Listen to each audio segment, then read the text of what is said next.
In July afternoon in 2019, the facade of suburban bliss was shattered in a way that would haunt the community for years to come.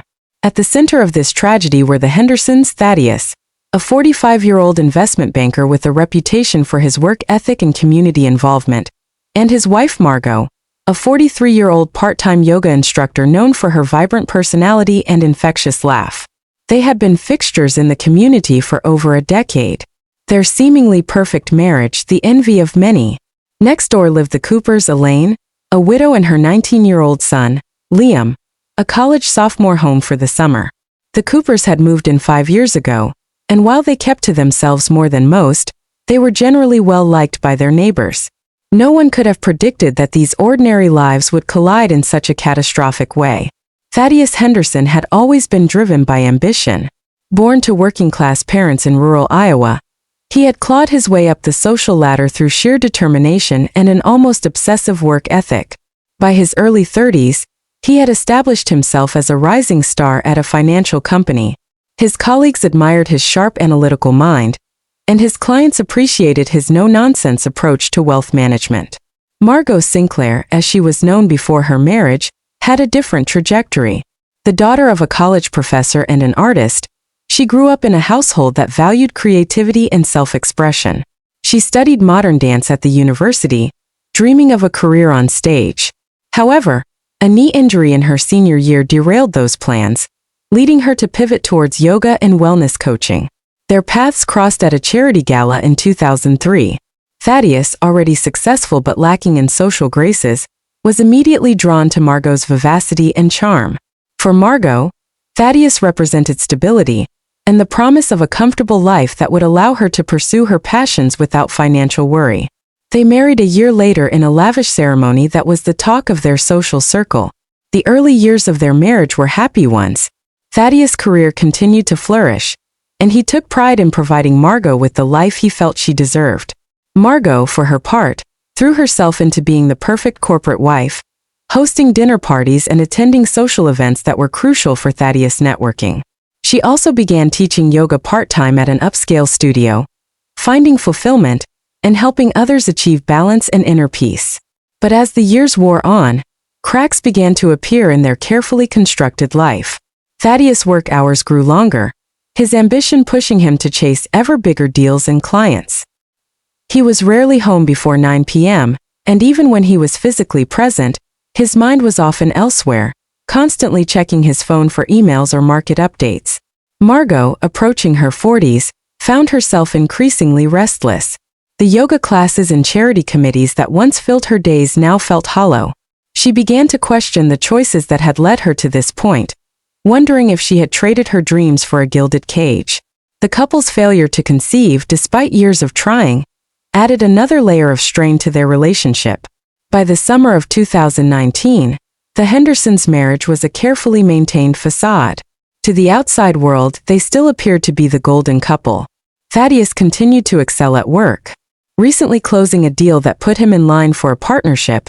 Margot's yoga classes were more popular than ever, her students drawn to her warmth and apparent serenity. But behind closed doors, they were virtual strangers. Conversations, when they happened, were perfunctory and centered around schedules and social obligations. Physical intimacy had become a rare occurrence, each touch laden with unspoken resentments and unfulfilled expectations. Neither Thaddeus nor Margot was willing to admit, even to themselves, how far they had drifted apart. It was easier to maintain the illusion, to go through the motions of a happy marriage, than to confront the emptiness that had grown between them. Little did they know that this unacknowledged chasm in their relationship was about to become the catalyst for a tragedy that would shatter not just their lives, but the entire community of Riverside. The Coopers had moved into the house next door to the Hendersons in 2014. Following the death of Elaine Cooper's husband, Dr. Reginald Cooper, a respected oncologist, Reginald had succumbed to the very disease he had spent his life fighting, leaving Elaine to raise their son Liam alone. Elaine, a soft-spoken librarian, had initially struggled to adjust to life in the new community. The move from their modest home in St. Paul had been necessary to escape the memories that haunted every corner of their old house, but the affluent suburb felt alien to her. She found solace in her books and in tending to the garden that soon became the envy of the neighborhood. Liam Cooper was 14 when they moved in, a lanky, introverted teenager more comfortable with computers than with people. The transition to a new school had been difficult, and he often found himself the target of bullies who mocked his second-hand clothes and quiet demeanor. It was during this time that Thaddeus Henderson had taken Liam under his wing, offering him a job mowing lawns and doing odd jobs around the neighborhood. Over the next 5 years, Liam had blossomed. The awkward teen grew into a handsome young man, his natural intelligence finally finding an outlet in his computer science studies at the university. Despite his growing confidence, Liam remained devoted to his mother. He worried about her isolation and loneliness and made a point of coming home most weekends, even when his friends were planning parties or road trips.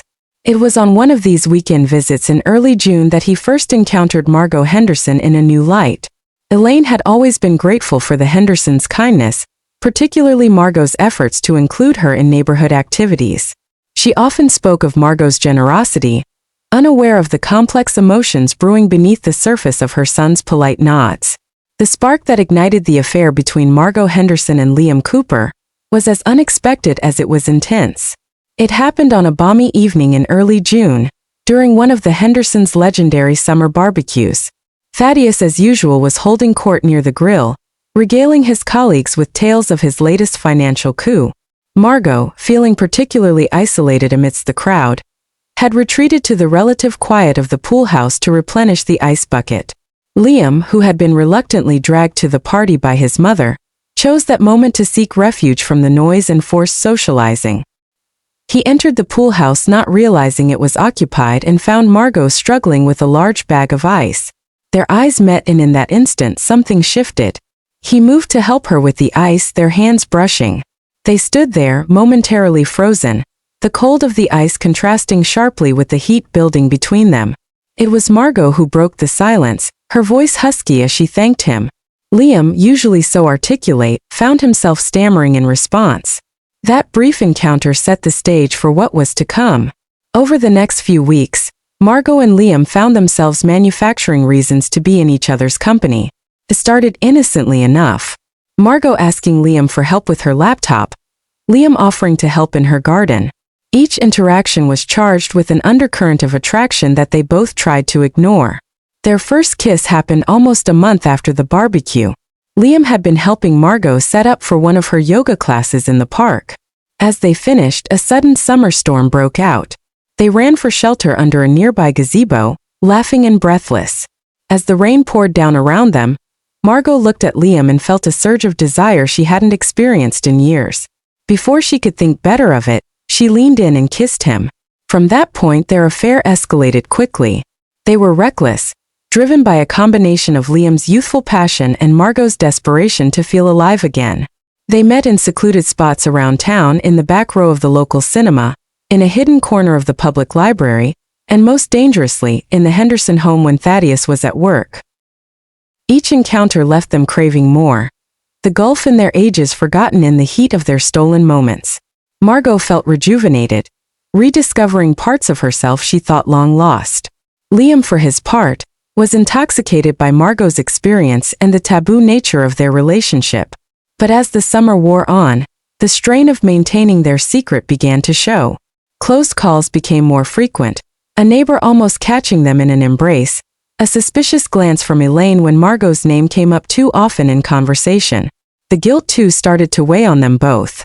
Liam struggled with the knowledge that he was betraying Thaddeus, a man who had been nothing but kind to him. Margot found herself lying more and more to her husband, each deception another crack in the foundation of her marriage. Yet despite the risks and the guilt, neither seemed able to end the affair. They were caught in a whirlwind of passion and need, blind to the devastating consequences that loomed on the horizon. July 15, 2019 dawned hot and humid, the air heavy with the promise of an approaching storm. It was a Monday, and Riverside stirred to life as its residents prepared for another week of work and routine. For Thaddeus Henderson, it began like any other day. He rose early, donned one of his impeccably tailored suits, and left for the office before Margot had even stirred from sleep. Margot woke later, her mind already racing with plans for the day ahead. Thaddeus had informed her the night before that he would be working late. A crucial client dinner that could seal his partnership deal. For Margot, this meant an opportunity. She sent a text to Liam, her heart racing as she suggested he come over in the afternoon. Liam, who had been agonizing over the affair for days, saw the message as a chance to end things face to face. He replied with a simple, okay, resolving to break it off before the situation spiraled further out of control. The day passed slowly for both of them. Margot went through the motions of her morning yoga class, her usual serenity replaced by a nervous energy that her students couldn't help but notice. Liam, at his summer job, found it hard to focus on the lines of code on his screen, his mind constantly drifting to thoughts of Margot and the conversation to come. At 2:30 p.m., Liam made his way next door, glancing furtively around to ensure none of the neighbors were watching. Margot ushered him in quickly, her face flushed with a mixture of excitement and anxiety. It was Liam who broke the silence, starting to say that they needed to talk.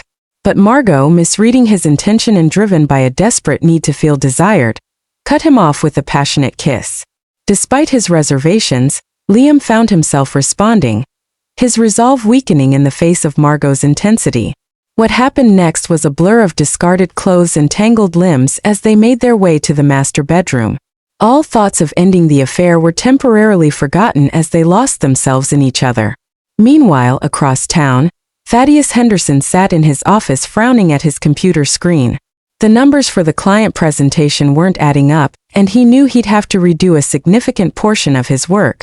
Frustration mounting, he made a snap decision. He would go home, regroup and return to the office later to finish up before the dinner. At 3:45 p.m., Thaddeus's car pulled into the driveway. He noticed Liam Cooper's beat-up Honda parked a little way down the street, but thought nothing of it, probably helping Elaine with some errand.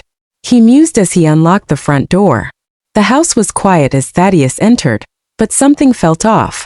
A half-empty glass of wine sat on the coffee table, unusual for Margot at this hour. Then he heard it, a muffled sound coming from upstairs. Frowning, he climbed the stairs, the noise growing louder as he approached the master bedroom. What Thaddeus saw when he opened the door would be forever seared into his memory. His wife, the woman he had loved for 15 years, was in their bed with Liam Cooper, the 19-year-old guy he had mentored and trusted. Then with a roar of rage and pain, Thaddeus lunged forward. His hands, so used to manipulating numbers and shaking on business deals, now curled into fists as he grabbed Liam, yanking him off the bed. Margot screamed, scrambling to cover herself and separate the two men, but her efforts were in vain. Thaddeus's first punch caught Liam squarely in the jaw, sending the younger man stumbling backward. But Liam, driven by adrenaline and fear, fought back. The two men grappled, crashing into the dresser, sending framed photos and trinkets scattering across the floor. In the chaos, no one noticed the heavy crystal bookend that fell from the dresser's top. No one saw it until Thaddeus, in a fit of blind rage, grabbed it and brought it down on Liam's head with a sickening thud. The sound seemed to echo in the sudden silence that followed. Liam crumpled to the floor, blood pooling rapidly around his motionless form. Margot's scream pierced the air as the full horror of what had just transpired hit them all. In that moment, as storm clouds gathered outside and sirens wailed in the distance, the lives of everyone involved changed irrevocably. The idyllic facade of Riverside had been shattered, and nothing would ever be the same again. The piercing wail of police sirens shattered the usual tranquility of the community. Neighbors peered out from behind curtains, curiosity mingling with apprehension, as squad cars and an ambulance screeched to a halt in front of the Henderson residence. The first officers on the scene were met with a tableau of horror that would haunt them for years to come.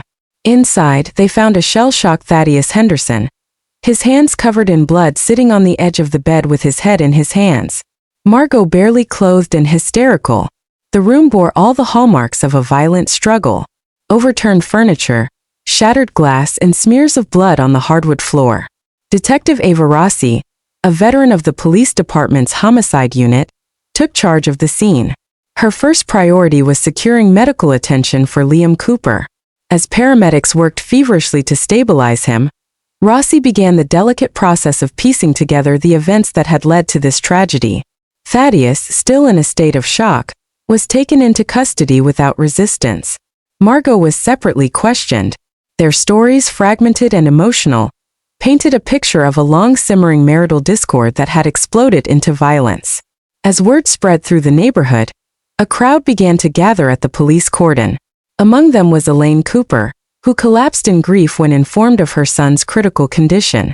She was quickly whisked away to the hospital, where Liam was fighting for his life in the intensive care unit. The investigation moved quickly. Forensics teams combed through the Henderson home, collecting evidence and taking photographs. The crystal bookend, now a potential murder weapon, was carefully bagged and tagged. Neighbors were interviewed, their statements adding context to the relationships between the Hendersons and the Coopers. One neighbor recalled hearing raised voices from the Henderson house earlier that afternoon, but had dismissed it as a television playing too loudly. Another mentioned seeing Liam enter the Henderson home around 2:30 p.m., noting it because he thought it odd given Thaddeus's usual work schedule. As night fell, the gravity of the situation became clear. Liam Cooper was pronounced dead at 9:47 p.m., never having regained consciousness. The charge against Thaddeus Henderson was elevated from assault to second-degree murder. In the days that followed, more details emerged. Margot, racked with guilt and facing intense scrutiny, admitted to the affair with Liam. Her statement, given through tears at the police station, provided a timeline of their relationship and the events leading up to that fateful afternoon. Thaddeus, advised by his hastily retained attorney, remained silent. But his colleagues at the company painted a picture of a man under immense pressure, working long hours in pursuit of a partnership that had seemed within reach. None, however, had suspected the depth of his marital problems or the capacity for violence that had been unleashed. The case against Thaddeus Henderson was building, but Rossi knew that in the court of public opinion, there would be no clear villains or heroes in this story. Only victims, each in their own way of the secrets and lies that had finally come to light in the most devastating manner possible. No one has ever expected the plot twist that's about to come, and twist that will shock everyone, including the Hendersons. The Henderson trial began on a crisp autumn morning, 6 months after the events that had shaken Riverside to its core. The county courthouse, a stately building of red brick and white columns, was surrounded by reporters and curious onlookers. Inside, the tension was palpable as the judge called the court to order. Prosecuting attorney Veronica Talbot, known for her sharp mind and even sharper tongue, laid out the state's case in her opening statement. She painted a vivid picture of Thaddeus Henderson as a man consumed by rage and jealousy, who had brutally murdered a young man in the prime of his life. Talbot's words were measured but impactful, her gaze sweeping across the jury as she promised to prove Henderson's guilt beyond any reasonable doubt. Defense attorney countered with a narrative of his own. He portrayed Thaddeus as a devoted husband and pillar of the community, pushed to the brink by a betrayal of the deepest kind. Sterling suggested that the death was a tragic accident, the result of a confrontation that had spiraled out of control. As the trial progressed, a parade of witnesses took the stand. Forensic experts testified about blood spatter patterns and the force required to cause Liam's fatal injury. Neighbors recounted the events of that day, and character witnesses spoke to the personalities and reputations of both Thaddeus and Liam. But it was Margot Henderson's testimony that captivated the courtroom. Over 2 grueling days on the stand, she laid bare the disintegration of her marriage and the evolution of her relationship with Liam. Her voice trembled as she described the moment Thaddeus had walked in on them, and the horror of watching the confrontation unfold. Under cross-examination, Sterling tried to paint her as an unfaithful wife whose actions had driven her husband to temporary insanity. But Margot held firm, accepting her part in the tragedy while insisting that nothing justified Liam's death. Elaine Cooper's testimony was brief but powerful. Still grief-stricken, she spoke of her son's kindness and his dreams for the future, all cut short in an act of violence. Her quiet dignity in the face of unimaginable loss moved many in the courtroom to tears. As the trial neared its end, all eyes turned to Thaddeus Henderson. Against his lawyer's advice, he chose to take the stand. His testimony was a study in contrasts, moments of apparent remorse interspersed with flashes of the anger that had led to Liam's death.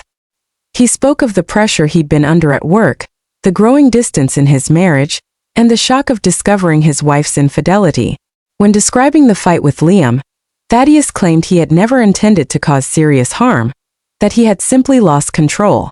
As the trial progressed, expert witnesses from the field of psychology were called to provide insight into the minds of those involved in the tragic events. Dr. Cho explained that Thaddeus's actions could be understood through the lens of what psychologists call intermittent explosive disorder, characterized by episodes of violent, aggressive behavior disproportionate to the situation.